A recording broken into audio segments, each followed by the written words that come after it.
Hey everyone, so friend कैसे हैं आप सभी। आशा है आप सभी अच्छे होंगे, मस्त होंगे, स्वस्थ होंगे और जोर शोर से आप सभी की पढ़ाई चल रही होगी। सो गाइस, आज से हम चरक संहिता का दूसरा अध्याय जो कि अपमार्ग तंडुलीय अध्याय उसे हम स्टार्ट करने जा रहे हैं। एकदम आसान सा टॉपिक है और इस चैप्टर को दो पार्ट में डिवाइड कर दिया गया है। पहले पार्ट में तो हम क्या देखेंगे, पंचकर्म में होने वाले उपयोग होने वाले द्रव्यों को देखेंगे, ठीक है। और इसका जो सेकंड पार्ट है इसमें 28 प्रकार के यवागु का वर्णन किया गया है, तो उसको भी हम सेकंड पार्ट में कवर करेंगे, ठीक है। अब ये यवागु क्या होता है, तो उसके लिए आपको क्या करना है, ये जो चैप्टर जो मैं स्टार्ट करने जा रहा हूँ इस सीरीज में आपको बने रहना, ठीक है। चलिए, तो आज के इस लेक्चर में तो हम क्या करेंगे, वो सारे ड्रग्स देखेंगे जो पंचकर्म में उपयोग किए जाते हैं, ठीक है। तो चलिए, वो सारी चीज़ें स्टार्ट करने से पहले आपको मैं चैप्टर से इंट्रोड्यूस करा देता हूँ। तो हम जो टॉपिक पढ़ने जा रहे हैं वो कौन सा टॉपिक है, अपमार्ग तंडुलीय अध्याय। यहाँ पर कई स्टूडेंट के मन में सवाल उठा होगा, अगर नहीं उठा है तो उठना चाहिए कि इस चैप्टर का नाम अपमार्ग तंडुलीय अध्याय क्यों पड़ा, ठीक है। तो देखिए, यहाँ पर आप देखेंगे इस चैप्टर के नाम को जब आप तोड़ेंगे तो यहाँ पर आपको दो शब्द दिखाई देंगे। एक तो आपको शब्द दिखाई दे रहा है जो कि क्या है, अपमार्ग, ठीक है। और दूसरा शब्द आपको यहाँ पर दिखाई दे रहा है जो कि क्या है, तंडुलीय। तो अगर मैं अपमार्ग की बात करता हूँ तो अपमार्ग क्या होता है, अपमार्ग एक औषधि है। क्या है, ये एक औषधि है ना। या तो आप ऐसा बोल दो, ये क्या है, जड़ी बूटी है। ये क्या है, जड़ी बूटी है, जिसे चिड़चिटा के नाम से भी जाना जाता है ना। चिड़चिटा हो गया या चिचड़ी हो गया, एक तरह से क्या होता है, एक प्रकार से खरपतवार होता है, ठीक है। तो ये चिड़चिटा, चिचड़ी नाम की क्या होती है, औषधि होती है ना। और तंडुलीय की अगर हम बात करते हैं तो तंडुलीय क्या होता है, तंडुलीय का मतलब होता है बीज। और यहाँ पर जो तंडुलीय, इसका वर्णन कुछ इस प्रकार से किया गया है कि छिलका रहित बीज, छिलका रहित बीज, ठीक है। तो ठीक है, अपमार्ग का मतलब क्या होता है, औषधि है एक प्रकार की, और तंडुलीय का मतलब क्या होता है, बीज। मतलब यहाँ पर अपमार्ग के बीज, इसका मतलब क्या हो जाएगा, अपमार्ग का बीज। तो ठीक है, अपमार्ग का बीज इसका मतलब होता है, लेकिन इस चैप्टर का नाम ये क्यों पड़ा, देखो इस चैप्टर का नाम ये इसलिए रखा गया ऐसा क्योंकि जब हम क्या करेंगे, शिरोविरेचन में पहला द्रव्य देखेंगे, ठीक है। तो यहाँ पर पहला द्रव्य जिसका वर्णन किया गया है वो क्या है, अपामार्ग, ठीक है। तो चूंकि यहाँ पर सबसे पहले अपामार्ग द्रव्य का वर्णन किया गया है तो उसी के अनुसार इस चैप्टर का नाम क्या कर रख दिया, अपमार्ग तंडुलीय अध्याय रख दिया, ठीक है। बस ज्यादा यहाँ पर कोई इतना लॉजिक भी नहीं है, ठीक है। यहाँ पर चूंकि सबसे पहले इस द्रव्य का वर्णन किया गया है, इस द्रव्य का क्या किया गया, वाक्यांश दिया गया है, तो इसीलिए क्या कर दिया, यहाँ पर इस द्रव्य का वाक्यांश बोल सकते हैं। इस द्रव्य का चूंकि यहाँ पर सबसे पहले क्या किया गया है, व्याख्या की गई है या वर्णन की गई है, इसीलिए इस चैप्टर का नाम क्या रख दिया, अपमार्ग तंडुलीय अध्याय रख दिया, ठीक। चलिए, तो ये वाला जो चैप्टर है, जैसे कि मैंने आपको बताया कि इस चैप्टर में हम क्या करेंगे, दो पार्ट देखेंगे। सबसे पहले पार्ट में तो हम क्या करेंगे, पंचकर्म, पंचकर्म में उपयोग होने वाले द्रव्य, पंचकर्म में उपयोग होने वाले द्रव्य को देखेंगे, ठीक है। और इसका जो सेकंड पार्ट आएगा जहां पर मैं आपको क्या पढ़ाऊंगा, यवागु पढ़ाऊंगा, जहां पर मैं आपको यवागु के बारे में बताऊंगा। टोटल यवागु कितने होते हैं, 28 यवागु होते हैं। अब यवागु क्या होता है उसको मैं सेकंड पार्ट में ही आपको क्या करूंगा, इसके बारे में डिस्क्राइब करूंगा, ठीक है। तो इसका यहाँ पर वर्णन किया गया है, ठीक। तो चलिए, इसका पहला पार्ट जो कि क्या है, drugs which is used in panchakarma, drugs which is used in panchakarma. अब देखिए, जो इंग्लिश मीडियम के स्टूडेंट है उनके मैंने प्रॉब्लम को सोल्व कर दिया है ना। कई मेरे पास इंग्लिश मीडियम के स्टूडेंट हैं, जैसे कि बात करते हैं कर्नाटका हो गया, महाराष्ट्र हो गया, या गुजरात के कुछ कॉलेजेस है जहाँ पर इंग्लिश मीडियम बच्चे क्या करते हैं, प्रेफर करते हैं, ठीक है। तो आपकी मैंने जो प्रॉब्लम है वो मैंने क्या कर दी है, सोल्व कर दी है। देखिए आप मैं जो हिंदी में नोट्स लेकर आया हूँ वही सेम चीज़ देखिए आप इंग्लिश में लेकर आया हूँ, ठीक है। जो मैं हिंदी में लेकर आया हूँ वही सेम चीज़ यहाँ पर आप देखिए इंग्लिश में लेकर आया हूँ। और ऐसा नहीं कि मैंने इंग्लिश में कुछ चेंज किया है या कहीं से छाप लिया, ऐसा बिल्कुल नहीं है। मैंने क्या किया, जो हिंदी में लिखी हुई है उसी को मैंने क्या कर दिया, इंग्लिश में ट्रांसलेट कर दिया, ठीक है। तो अब आपको कोई दिक्कत नहीं होगी, आपको जो हिंदी में कंटेंट मिल रहा है वही same to same content English medium वाले स्टूडेंट को मिलेगा। बाकी आप हिंदी तो समझते हो ही, ठीक है। तो आप हिंदी में समझ लो और नोट्स आप इंग्लिश में आपके लिख लो, ठीक है। जो हिंदी मीडियम का स्टूडेंट है वो हिंदी में लिख लेना, जो इंग्लिश मीडियम का स्टूडेंट है वो क्या करना, इंग्लिश में नोट्स लिख लेना, ठीक है। चलिए, उसके अलावा जो यूट्यूब पर लेक्चर देख रहे हैं उनको मैं इन्फॉर्मेशन दे दूँ, चाहे आप हिंदी मीडियम के हो चाहे आप इंग्लिश मीडियम के हो, मैं दोनों प्रकार के नोट्स आपको कहाँ पर देता हूँ, अपने एप्लीकेशन में देता हूँ, है ना। एप्लीकेशन में आपको डेली लेक्चर भी मिलते हैं, है ना, और वहाँ पर अकॉर्डिंग टू शेड्यूल क्या होती है, आपकी क्लासेस होती है, ठीक है। तो जो भी स्टूडेंट यूट्यूब पर लेक्चर देख रहा है, ठीक, तो अगर आपने एप्लीकेशन डाउनलोड नहीं किया, आप एप्लीकेशन को डाउनलोड कीजिए, या तो आप हमारी वेबसाइट www.ayurvedawings.com जिसका लिंक इस वीडियो के डिस्क्रिप्शन में मैंने दे रखा है, ठीक है। तो आप एप्लीकेशन को डाउनलोड कीजिए, वहाँ पर मैंने फ्री कंटेंट अपलोड कर रखा है, आप उसे चेक कीजिए, जिससे आपको नॉलेज रहेगी कि हमारे यहाँ कैसे क्लासेस होती है, ठीक है। तो यहाँ पर आपको क्या मिलता है, एप्लीकेशन में डेली लेक्चर मिलते हैं। अगर हम यूट्यूब की बात करते हैं तो यूट्यूब में आपको 4-5 दिन में एक लेक्चर मिलता है, लेकिन वहाँ पर आपको क्या मिलेगा, डेली लेक्चर मिलेगा। एकदम मिनिमम प्राइस मैंने हर एक कोर्स की रखी है मैंने, है ना। या तो आप कंप्लीट बंडल ले सकते हो BMS फर्स्ट क्रॉप का, जिसकी वैलिडिटी कब तक रहेगी, जब से आप परचेस करेंगे उसके बाद से 18 मंथ तक रहेगी, ठीक है। या तो आप डिफरेंट सब्जेक्ट वाइज कोर्स है उसमें भी आप विड्रॉल कर सकते हैं, एकदम मिनिमम प्राइस है। तो अगर आपने डाउनलोड नहीं किया तो आप चेक कीजिए, ठीक। चलिए, तो ये मैंने थोड़ा सा अपना प्रमोशन मार दिया। चलिए, अब ज़्यादा टाइम को वेस्ट न करते हुए हम फटाफट इस टॉपिक को स्टार्ट करते हैं, ठीक। चलिए, तो हम क्या पढ़ने वाले हैं आज के इस लेक्चर में, जो भी ड्रग्स पंचकर्म यूज किए जाते हैं। अब आपके दिमाग में सवाल आया होगा कि सर ये पंचकर्म क्या होता है। तो देखिए, क्या होता है, आयुर्वेद में चिकित्सा जो होती है वो 2 प्रकार की होती है। अब मैं इसको कहाँ पर बताता हूँ, चलो नीचे बताता हूँ, थोड़ा सा जगह होना चाहिए तब मज़ा आता है पढ़ाने में। चलिए देखो, तो आयुर्वेद में क्या होता है, आयुर्वेद में 2 प्रकार की चिकित्सा होती है ना। आयुर्वेद में 2 प्रकार की चिकित्सा होती है। एक तो आपकी कौन सी चिकित्सा, एक तो आपकी शोधन चिकित्सा, और दूसरी चिकित्सा अगर हम बात करें तो कौन सी चिकित्सा होती है, समन चिकित्सा, ठीक है। अगर मैं समन की बात करता हूँ तो समन में क्या करते हैं, समन में बढ़े हुए दोषों को यहाँ पर क्या करते हैं, अगर हम समन की बात करते हैं तो समन में क्या करते हैं, बढ़े हुए दोषों को शांत करते हैं। क्या करते हैं, शांत करते हैं। इसमें लंघन हो जाएगा, दीपन हो जाएगा, तृष्णा, इस तरह की यहाँ पर क्या होती है, चिकित्सा होती है, ठीक है, जिसको मैं यहाँ पर फोकस नहीं कर रहा हूँ, ठीक। उसके बाद अगर हम शोधन की बात करते हैं तो शोधन में क्या करते हैं, शोधन में जो बढ़े हुए दोष जो है उनको क्या करते हैं, उनको शरीर से बाहर निकालते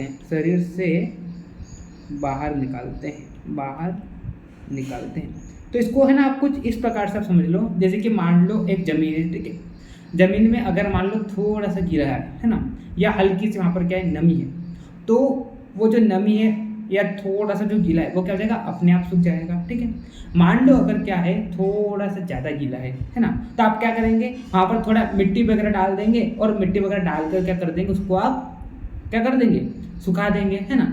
अगर मान लो बहुत ज़्यादा गीला है, बहुत ज़्यादा इन द सेंस कि मतलब मान लो पानी से भरा हुआ कोई गड्ढा है, ठीक है, तो अगर आप वहाँ पर मिट्टी डालेंगे तो क्या होगा, वहाँ पर और ज़्यादा बिगड़ जाएगा वो, है ना। अगर मान लो पानी से भरा हुआ गड्ढा है, अगर आप उसमें मिट्टी डालोगे तो क्या हो जाएगा, वो और ज़्यादा बिगड़ेगा, और ज़्यादा खराब होगा वहाँ पर, ठीक है। तो आपका यहाँ पर क्या होगा, फिर एक ही तरीका होगा, आप क्या करो, उस पानी को क्या कर दो, बाहर निकाल दो।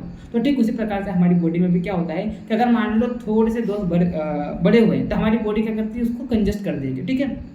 लेकिन मान लो थोड़े ज़्यादा बढ़े तो हम क्या करते हैं, फिर वहाँ पर समन चिकित्सा करते हैं। समन चिकित्सा हम क्या करते हैं, जो बड़े हुए दोष, बात आदि दोष जो बड़े हुए उनको हम क्या करते हैं, थोड़ा सा शांत कर देते हैं। लेकिन अगर मान लो ये जो बात आदि दोष अगर क्या लिमिट से ज़्यादा बढ़ चुके हैं, बहुत ज़्यादा बढ़ चुके हैं, तो आपको फिर क्या करना पड़ेगा, ये जो बड़े हुए दोष है इनको क्या करना पड़ेगा, आपको बॉडी से बाहर निकालना पड़ेगा, ठीक है। तो ये जो बड़े हुए दोष है इनको अगर आपको क्या करना है, बॉडी से बाहर निकालना है, तो इसके लिए आयुर्वेद में जो चिकित्सा बताई गई है उसे हम क्या कहते हैं, शोधन चिकित्सा कहते हैं। अगर ये बड़े हुए दोष है इनको अगर आपको क्या करना है, बॉडी में शांत करना है, तो इसके लिए जो चिकित्सा बताई गई है वो कौन सी चिकित्सा है, समन चिकित्सा है। तो अगर मैं शोधन चिकित्सा की बात करता हूँ तो बड़े हुए दोषों को आप क्या करेंगे, इसमें बाहर निकालेंगे। तो यहाँ पर कई तरीके होते हैं, जैसे कि बात करते हैं, आप यहाँ पर क्या कर सकते हैं, आप यहाँ पर विरेचन कर सकते हैं, आप यहाँ पर क्या कर सकते हैं, आप यहाँ पर बस्ती कर सकते हैं, आप यहाँ पर क्या कर सकते हैं, आप यहाँ पर नश्य कर सकते हैं, आप यहाँ पर क्या कर सकते हैं, आप यहाँ पर रक्त मोक्षण कर सकते हैं, रक्त मोक्षण कर सकते हैं। ठीक है, आप यहाँ पर क्या कर सकते हैं, आप यहाँ पर वमन कर सकते हैं। ठीक है, तो ये 5 तरीके होते हैं जिनसे आप क्या करते हैं, वात आदि दोषों को क्या करते हैं, बॉडी से बाहर निकालते हैं। और ये जो 5 तरीके हैं इनको ही आयुर्वेद में क्या कहा गया है, ये जो 5 तरीके हैं इनको ही आयुर्वेद में पंचकर्म कहा गया है। क्या कहा गया है, पंचकर्म चिकित्सा कहा गया है। ठीक है, इनको ही क्या कहा गया है, पंचकर्म चिकित्सा कहा गया है। अगर मैं विरेचन की बात करता हूँ तो विरेचन में क्या, विरेचन कब करते हैं, अगर मान लो पित्त दोष डोमिनेंट है, अगर मान लो क्या है, पित्त दोष डोमिनेंट है तो हम क्या करते हैं, पित्त दोष अगर मान लो बहुत ज़्यादा बड़े हुए तो हम क्या करते हैं, विरेचन करते हैं। अगर मान लो वात दोष बढ़ा हुआ है, अगर मान लो क्या बढ़ा हुआ है, वात दोष बढ़ा हुआ है तो हम क्या करते हैं, बस्ती करते हैं, बस्ती चिकित्सा करते हैं। ठीक है, अगर मान लो आपको ये वाले एरिया में, अगर आपको ये जो सिर वाला जो एरिया है यहाँ पर अगर आपको कोई दोष बढ़ा हुआ है, ठीक है, तो यहाँ पर अगर मान लो आपको व्याधि है, सिर की व्याधि है, तो सिर की व्याधि को दूर करने के लिए आप क्या करते हैं, नस्य यानी कि आप क्या करते हैं, शिरोविरेचन करते हैं, शिरोविरेचन करते हैं। ठीक है, अगर मान लो आपका रक्त दूषित हो गया है तो वो दूषित रक्त जो है उसको बाहर निकालने के लिए आप क्या करते हैं, रक्त मोक्षण करते हैं। ये कब करते हैं, जब आपका रक्त क्या हो गया हो, दूषित हो गया हो। ठीक है, और अगर मान लो कफ दोष अधिक बढ़ गया है, अगर मान लो कफ दोष अधिक बढ़ गया है तो आप क्या करते हैं, वमन करते हैं। ठीक है, तो ये जो 5 प्रकार की क्या होती है, शोधन चिकित्सा होती है, और ये 5 प्रकार की शोधन चिकित्सा होती है, इसे हम क्या कहते हैं, पंचकर्म कहते हैं। ठीक है, तो आज हम देखेंगे आज हम देखेंगे कि इस विरेचन कराने के लिए कौन कौन से द्रव्य उपयोग किए जाते हैं, ये बस्ती कराने के लिए कौन कौन से द्रव्य उपयोग किए जाते हैं, नस्य कराने के लिए कौन कौन से द्रव्य उपयोग किए जाते हैं, रक्त मोक्षण का तो नहीं है, और वमन के लिए कौन कौन से द्रव्य उपयोग किए जाते हैं, तो आज हम क्या देखेंगे, इस चैप्टर में देखेंगे। ठीक है, लास्ट चैप्टर जब हमने पढ़ा था दीर्घ जीवितम अध्याय, तो वहाँ पर भी हमने मूलनीय द्रव्य हो गया, फलनीय द्रव्य हो गया, तो वहाँ पर भी कुछ द्रव्य के हमने वर्णन किया था। लेकिन यहाँ पर हम क्या करेंगे, स्पेसिफिक कौन कौन से द्रव्य विरेचन के लिए है, स्पेसिफिक कौन कौन से द्रव्य वमन के लिए है, स्पेसिफिक कौन कौन से द्रव्य नस्य के लिए हैं, तो वो सारी द्रव्यों का वर्णन हम क्या करेंगे, इस चैप्टर में देखेंगे। और यही क्या है, इस चैप्टर का एक बेसिक है।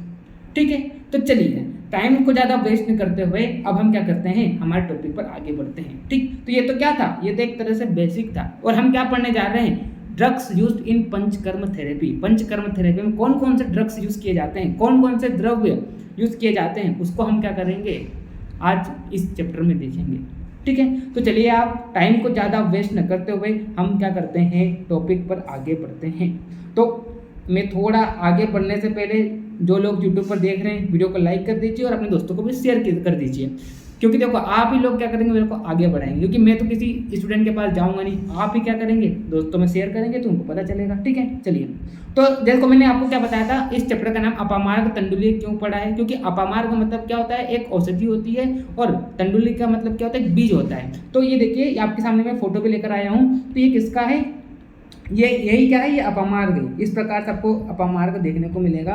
और देखिए आप यहाँ पर आपको ऊपर क्या दिखाई दे रही है, सुम्बी दिखाई दे रही है, और इसके अंदर क्या है, बीज है। ठीक है, तो इसीलिए इस चैप्टर का नाम क्यों पढ़ा है, क्योंकि यहाँ पर हम सबसे पहले अपामार्ग का क्या करेंगे, वर्णन करेंगे। ठीक, चलिए अब देखिए तो क्या पढ़ने जा रहे हैं हम, drugs which are used in panchakarma therapy. तो इस अध्याय में पंचकर्म के लिए प्रयुक्त होने वाले द्रव्यों का वर्णन किया गया है। अब मैंने आपको बता दिया पंचकर्म क्या होता है। ठीक है, तो देखिए अगर आपको सिर की शुद्धि के लिए, जिसको हम क्या बोलते हैं, जिसको हम नस्य बोलते हैं, सिर की शुद्धि के लिए आपको क्या कराना होता है, आपको नस्य कराना होता है, आपको शिरोविरेचन कराना होता है। तो सिर की शुद्धि के लिए कौन कौन से द्रव्य लेंगे आप, शिरोविरेचन के द्रव्य लेंगे, जो कि हम आगे देखेंगे, है ना।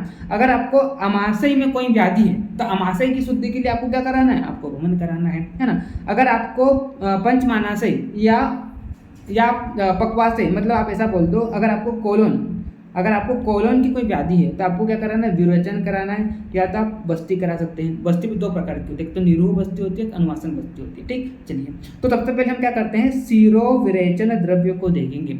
यानी कि अगर आपको हेड वाले एरिया में कोई व्याधि है, सिर वाले एरिया में अगर आपको कोई व्याधि है, ठीक है। तो आपको क्या करना है, आपको शिरो विरेचन द्रव्य उपयोग करना है। तो शिरो विरेचन द्रव्य कौन से है, तो सबसे पहले यहाँ पर देखिए अपमार्ग का वर्णन किया गया है। और मैंने आपको बताया था ना कि इस चैप्टर का जब आप क्या करते हैं पढ़ते हैं तो सबसे पहले यहाँ पर अपमार्ग द्रव्य का वर्णन किया गया है, इसीलिए इस चैप्टर का नाम क्या दे दिया, अपमार्ग तैलूल्य दे दिया, ठीक है। जिसे हम क्या बोलते हैं, चिरचिटा के नाम से बोलते हैं, या एक और इसका नाम होता है चिचड़ी, ये भी बोलते हैं, ठीक है। तो अपमार्ग जो कि क्या होता है, एक तरह का शिरो विरेचन द्रव्य होता है, और अपमार्ग जो है वो क्या है, मुख्य शिरो विरेचन द्रव्य है। क्या है ये, मुख्य शिरो विरेचन द्रव्य, ठीक है। उसके बाद पिपली हो गया, मरीच मतलब काली मिर्च हो गई, वायुविडम हो गया, सहीजन का बीज हो गया, सरसों, तेजबल का फल हो गया, जीरा, अजगंधा, पिलू वृक्ष का बीज, बड़ी इलायची है ना, हरेणु, छोटी इलायची, फिर इसके बाद सुरसा, श्वेता, कुठेरक, और ये जो फणिंजक दिया ये सब क्या है, ये सब तुलसी के भेद है, ठीक है। ये सब क्या है, तुलसी के भेद है ना। और फिर क्या हो जाएगा, शिरीष बीज है ना, और लहसुन, हरिद्रा, हरिद्रा क्या होता है, हरिद्रा का मतलब होता है हल्दी, ठीक। उसके बाद दारू हल्दी, सेंधा नमक और काला नमक। हमने लास्ट जब चैप्टर देखा था हमने 5 प्रकार के नमक को क्या किया था, वर्णन किया था, जिसमें से सेंधा नमक और काला नमक जो है वो क्या है, शिरो विरेचन द्रव्य है। उसके बाद ज्योतिषमती और सौंठ, ये सब क्या है, ये सब आपके शिरो विरेचन द्रव्य है, ठीक है। तो यहाँ पर आप क्या करेंगे, जब आप जैसे कि एक एग्जाम्पल के तौर पर आपको मैं देता हूँ, जैसे कि आपने आपको जब क्या होता है, जब ठंडी हो जाती है ना, मतलब सर्दी वगैरह हो जाती है, ठीक है, तो आपने सुंगनी सूंघा होगा, सुंगनी, जब सुंगनी सूंघते हैं है ना, उसको कोई द्रव्य होता है, जब आप उसको क्या करते हैं, सूंघते हैं, तो आपको फिर क्या होता है, नाक से क्या होता है, पानी आता है, आपको खूब चीख आती है, नाक से पानी आता है, आँख से पानी होता है। तो हम क्या करते हैं, ये जो शिरो विरेचन द्रव्य है इनका हम उपयोग करते हैं, और उपयोग करने से हम क्या करते हैं, आँख से पानी निकालते हैं, नाक से पानी निकालते हैं, या मुँह से हम लार निकालते हैं। जैसे कि अगर मान लो आपको सिर में खूब भारीपन लगे है ना, तो आप क्या करो, 3, 4, 5 काली मिर्चों को चबा जाओ। तो जब आप चबाएंगे ना, तो एक तो आपको तीखा लगेगा, साथ में आपके मुंह से खूब लार आएगी। तो जो लार आएगी तो उस लार के थ्रू क्या हो जाएगा, आपका जो बढ़ा हुआ कफ है, शिरो विरेचन कब कराते हैं पता है, जब सिर में मेनली अगर कफ दोष बढ़ जाता है तब क्या करते हैं, शिरो विरेचन करते हैं। तो वो जो बढ़ा हुआ कफ है वो क्या हो जाएगा, इस लार के थ्रू, या जो भी आप स्राव निकाल रहे हैं है ना, आँख से निकाल रहे हैं, नाक से पानी निकाल रहे हैं, लार निकाल रहे हैं, तो इनके साथ साथ ये जो स्राव या लिक्विड जो निकलेगा, इनके साथ साथ जो बड़े हुए दोष वो क्या हो जाएंगे, बाहर निकल जाएंगे, ठीक है। तो इन सारे द्रव्यों का आप उपयोग करते हैं, किस लिए, बड़े हुए, अगर मान लो कब बड़ा हुआ है, कहाँ पे, सिर वाले एरिया में, तो उसको बाहर निकालने के लिए आप क्या कर सकते हैं, इन सारे द्रव्य का उपयोग कर सकते हैं, ठीक है। चलिए, अब वो डिपेंड करता है कि कहाँ पर क्या प्रॉब्लम हो रही है ना, तो उस अनुसार आपको क्या होगा, औषधि दी जाएगी, ठीक है। चलिए, तो इसका प्रयोग, ये सारे जो द्रव्य इनका प्रयोग कहाँ पर किया जाता है, तो सिर के भारी होने पर, अगर आपका सिर भारी हो रहा है तो आपको क्या कराना है, शिरो विरेचन कराना है, और आपको शिरो विरेचन द्रव्य लेना है, ठीक है। तो ये जो हमने द्रव्य देखे हैं वो आप कब यूज कर सकते हैं, अगर आपको सिर में भारीपन लग रहा है, अगर आपको जगराहट लग रही है, तब आप ले सकते हैं। सिरहसूल यानी कि सिर में क्या होना, वेदना होना है ना, तो तब आप क्या कर सकते हैं, शिरो विरेचन द्रव्य का उपयोग कर सकते हैं, है ना। इन द्रव्यों का उपयोग होता है, प्रयोग होता है। पीनस रोग को मॉडर्न में अगर देखें तो राइनोसाइनोसाइटिस बोलते हैं, ठीक है। और यहाँ पर क्या होता है, यहाँ पर जो प्रतिशाई है ना, प्रतिशाई जो है वो क्या हो जाता है, वो बिगड़ जाता है यहाँ पर, है ना, यानी कि नाक में जो प्रतिशाई होता है वो क्या तो बिगड़ जाता है, और कभी कभी क्या होता है वो दुर्गंध भी आती है, ठीक है।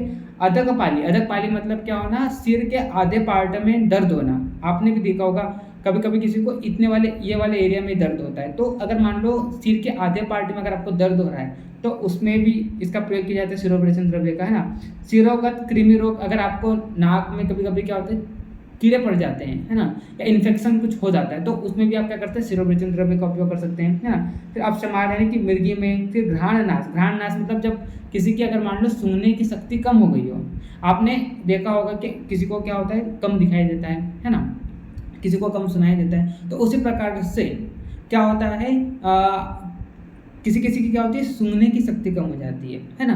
तो उस अगर मान लो किसी की सूंघने की शक्ति कम हो गई है तो वहाँ पर भी आप क्या कर सकते हैं, ये जो शिरो विरेचन द्रव्य इनका प्रयोग कर सकते हैं। उसके बाद मूर्छायन बोल दो, या इसको आप क्या बोल दो, प्रमोह बोल दो, या इसको क्या बोलते हैं, फेंटिंग। तो इसमें भी क्या किया जाता है, आपका शिरो विरेचन द्रव्य का प्रयोग किया जाता है। अब देखिए वही चीज़ मैं यहाँ पर इंग्लिश में लेकर आया हूँ, तो जो इंग्लिश मीडियम वाले स्टूडेंट हैं आप नोट्स को देख लेना, ठीक है।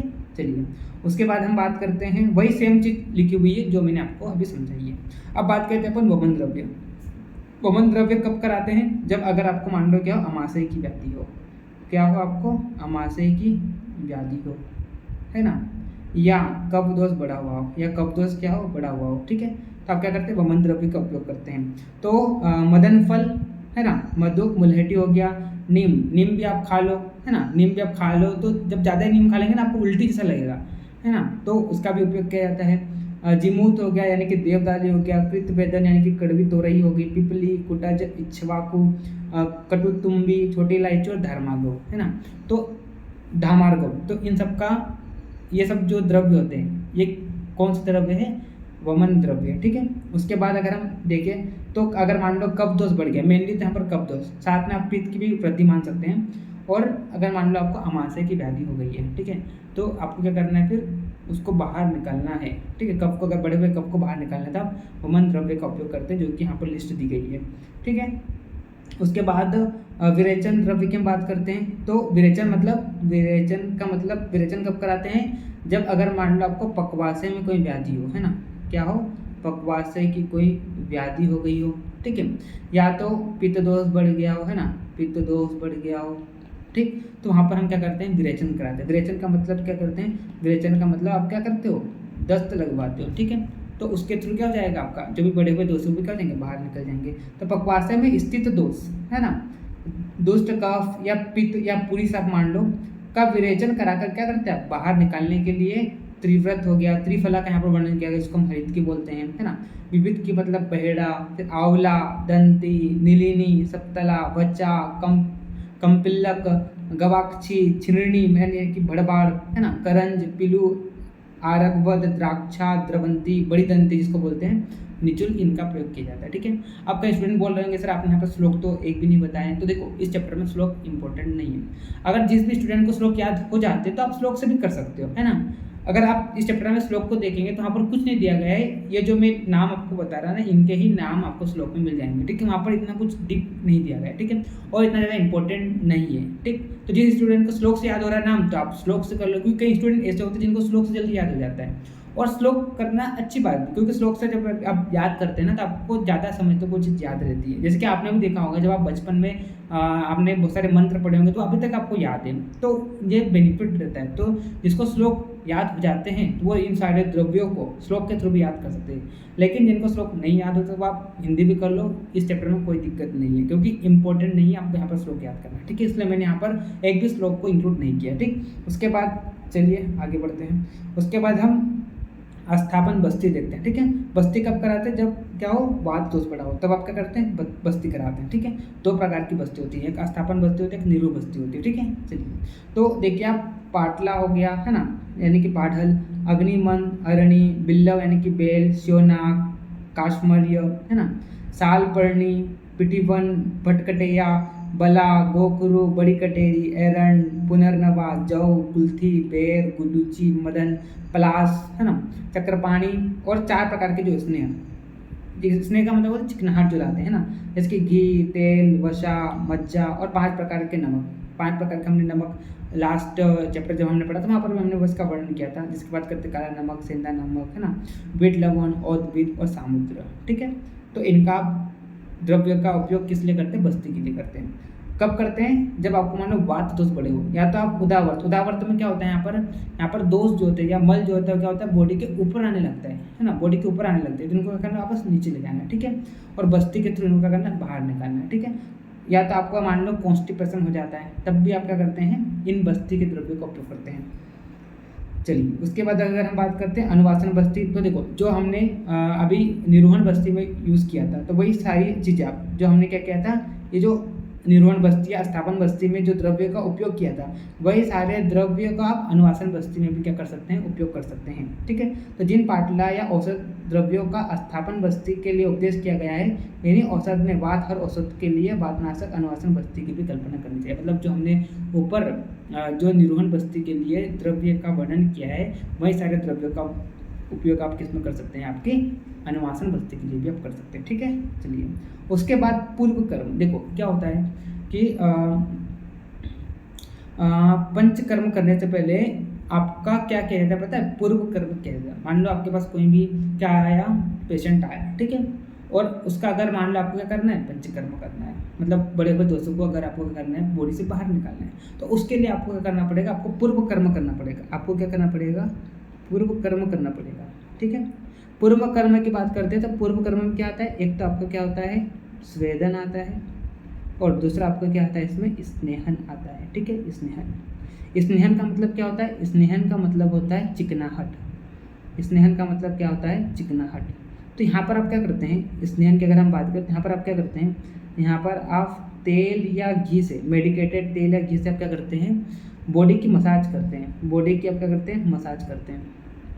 ठीक है, तो इससे क्या फ़ायदा होगा, इससे फ़ायदा ये होगा, इससे क्या फ़ायदा होगा, इसको मैं इधर ले जाता हूँ, है ना, चलिए थोड़ा छोटा कर देता हूँ। ठीक है, चलिए, तो इससे क्या फ़ायदा होगा, आप बॉडी की मसाजिंग करेंगे तो इससे क्या होगा, इससे ये होगा कि आपके जो दोष है ना, आपके जो भी बड़े हुए जो भी दोष है वो क्या हो जाएंगे, नरम हो जाएंगे, या ऐसा बोलता पिघल जाएंगे, वो क्या हो जाएंगे, पिघल जाएंगे, अगर आप क्या करेंगे, उसकी मसाजिंग करेंगे। ठीक है, और स्वेदन, उसके बाद आपका स्नान करा, उसके बाद आपका कर देना है, स्वेदन कराना है ना। स्वेदन की बात करते हैं, स्वेदन में आप क्या करते हैं, आप क्या करते हैं, भाप देते हैं, गर्म भाप देते हैं बॉडी को। ठीक है, तो इससे क्या होगा, इससे क्या होगा कि जो दोष है वो क्या हो जाएंगे, आपके जो दोष है वो क्या हो जाएंगे, देखो वहाँ पर यहाँ पर नरम हुआ, वहाँ पर क्या हो जाएगा, नरम हो जाएगा, और यहाँ पर आपके जो दोष है उसको आप क्या करेंगे, गर्म करेंगे, और गर्म करके यहाँ पर आप क्या करेंगे,